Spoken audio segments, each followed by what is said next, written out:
That time she has like we call it miscarriage, so there is a lot of bleeding, so she cannot work. And then my father sometimes he go to drive, but sometimes there's money, sometimes there's no money. And for us, we are at home. Sometimes we help my mom to like we cook the rice, wine, and then we take care of the pig. Yeah. And then for me at that time, I used to collect like water lily and water grass to sell. Yeah, so to help.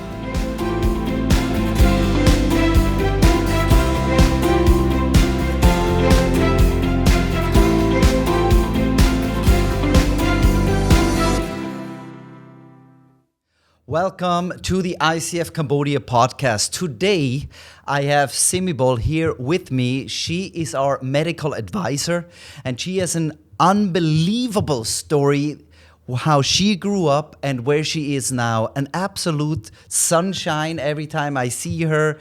Her face is full of joy, smiling all the time. For me, she is one of these beautiful and just God-blessed people that I met. But when I look back to your beginnings, you grew up also in extreme poverty.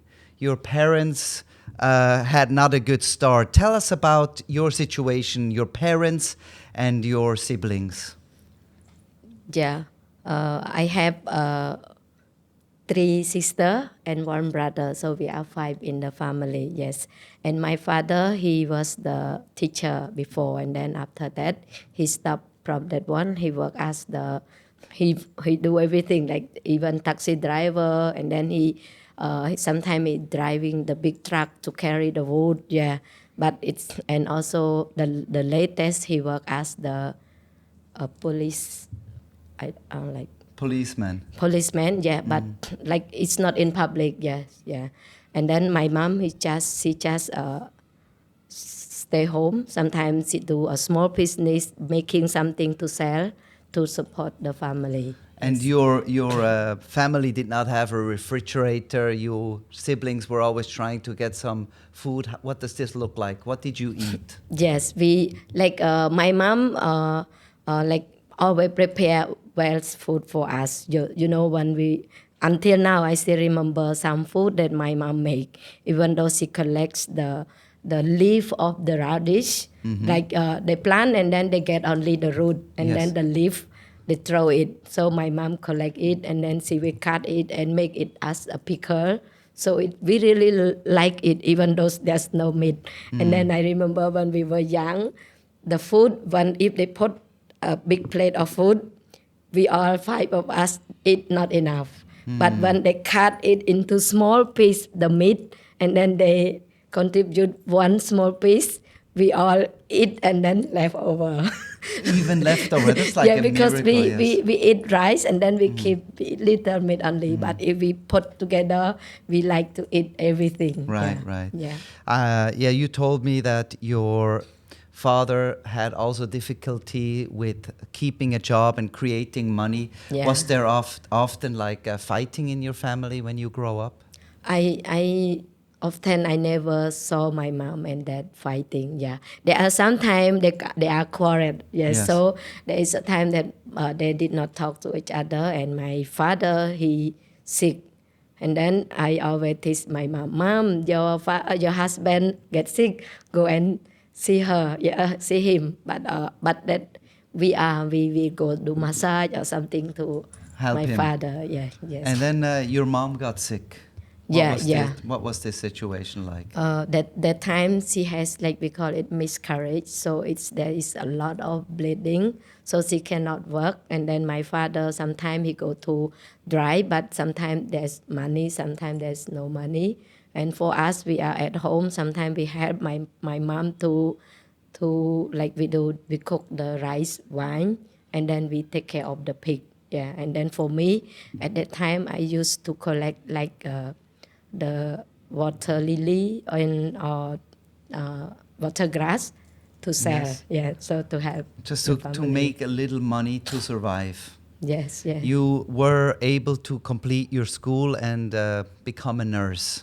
Yes, yeah. It's amazing. Yeah, and like also during there's a time like I said, 1990 age 99, we have my sister met a big accident, car accident, so she had to stay in the hospital, and she cannot go to school. And then that time my father was in the Bible school as well, but we don't have any income. So my mom alone who's selling some cake, something that make by herself and sell. So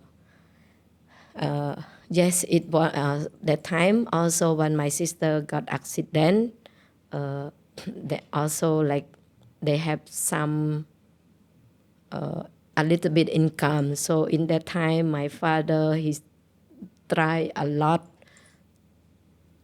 to able to earn money, something like that. So after he go to Bible school, he stopped going to Bible school and he go to work at the restaurant as a music player.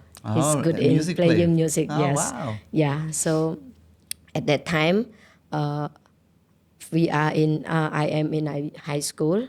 Like he even stopped us from going to church or something like that also.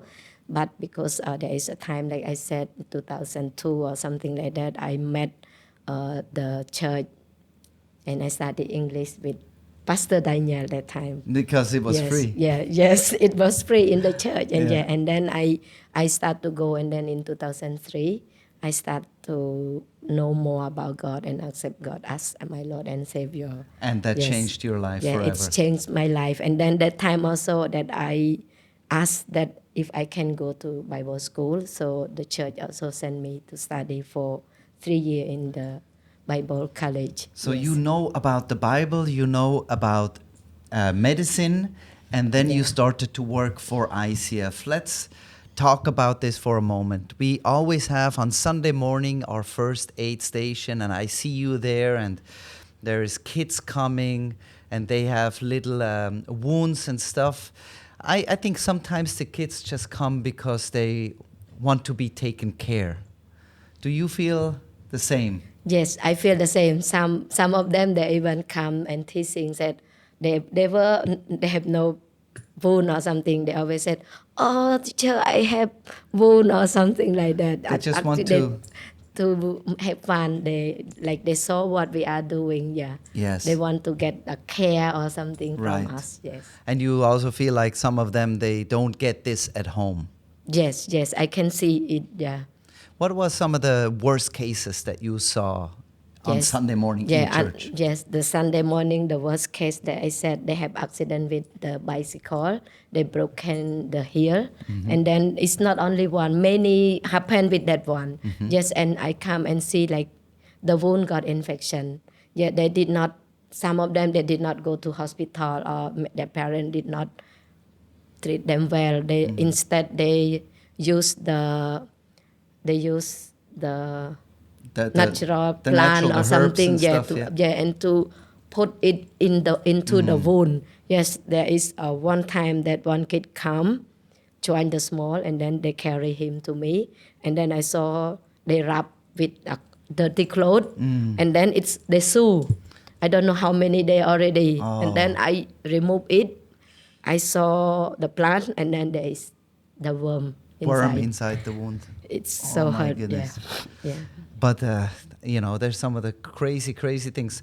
Your job is also to go out with the social staff to check on the families and their health. Yeah. In every village, there is a person called Kruk Mai. Yes, Can yes. you explain what is a Kruk Mai and what does he do?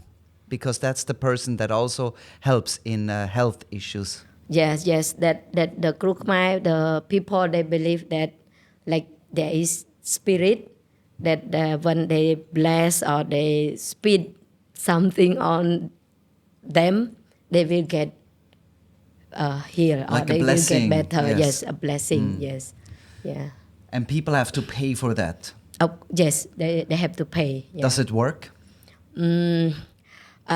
This is for me, I was not sure because there are some they believe because this is in the medical when you have a broken bone. Yes. Of course, we know that if you are young, it will be fast heal. Yes. Yeah, and then if you were old, it will take it long. Yeah. And we know because in medical, even though we did not operate or we did not do something, it will be the bone will be healed. Right. Connect. Yeah. So they said, oh, Krukmai will have them praying or something. It get healed faster than to go to the hospital. And do you feel like that a lot of people that are already poor, they lose a lot of money with? Yeah, this is what I don't understand. They said they don't have money to go to the hospital, but instead they go to Krukmai. They pay every time they go. And it doesn't really help them. It doesn't really have it. Even it get even some even get worse. Yes. So one time you got called to go with the social staff to look at one family that was really sick. Tell us about that story, that when you had to send to Phnom Penh and what happened. Yeah, that family actually they from the outreach team they invite me to that one, and then also the family care they invite me. They said this family have this long story the family they are 7 of them, and like one by one died because of the sickness, because of the accident from the house, and then from the tree. So 2 already died, and the other brother was we call it, it's almost like what you call disabled, cannot walk, Okay, cannot talk or handicapped, something like that. Yes, and stay at home. And her, since she's 14 years old, her mom said she started to have her first menstruation, and since then she had no.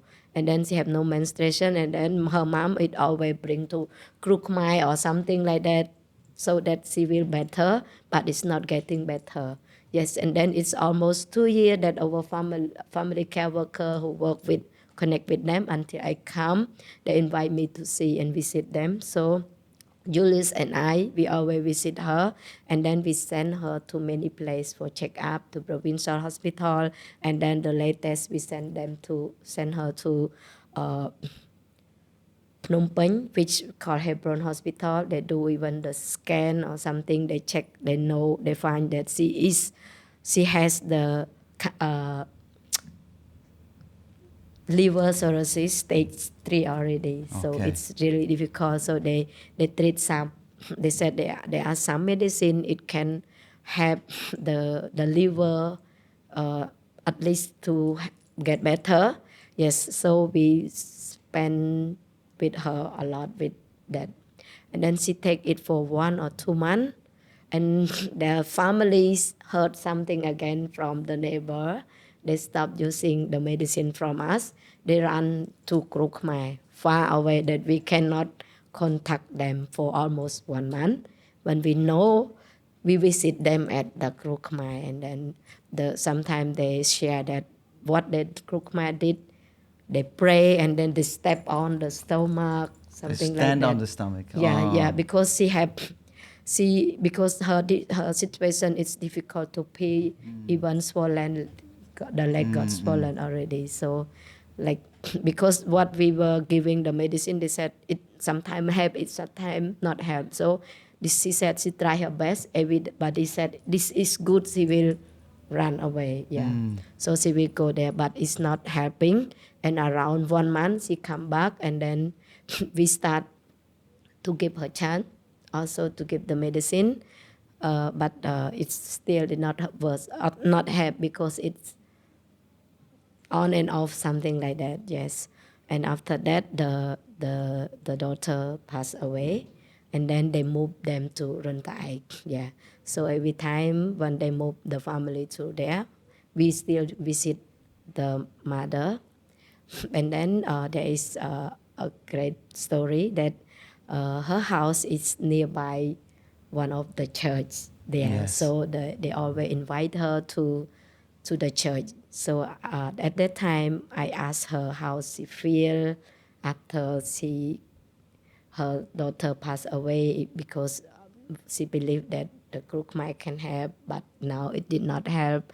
And then she said she feel so happy now because the pastor can tell her that they can help her through like putting her faith or praying to God. But after that one, still like the brother who cannot walk passed away as well. As well, so it's like a curse in that family. Yes. So yeah, that time that before that one, like their family go to Krukmai or something like that. They believe because there is a curse that all their family will Yes. die. So that's why she want the Krukmai to bless them To break the curse. To break the curse.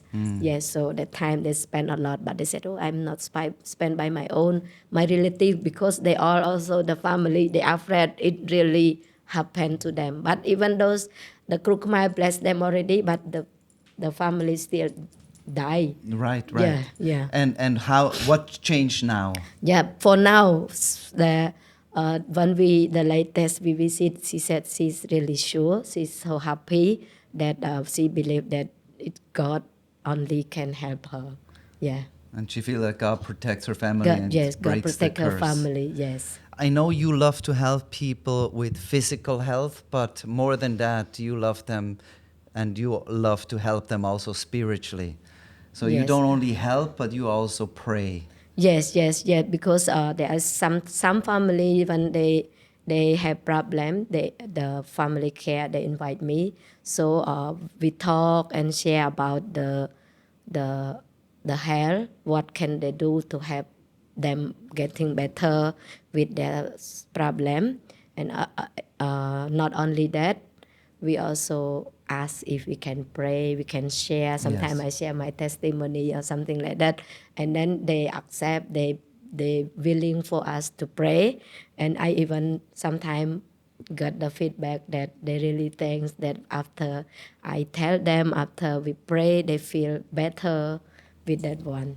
I love that Yes. so much, Sibimol. Thank you very much. It is an honor to have you in our team, not only to bring your medical experience, but also bring the love of God to the people. And in this situation here in Cambodia, this is equally or even more important in this environment. So thank you very much. Thank you also for joining to listen to this amazing story.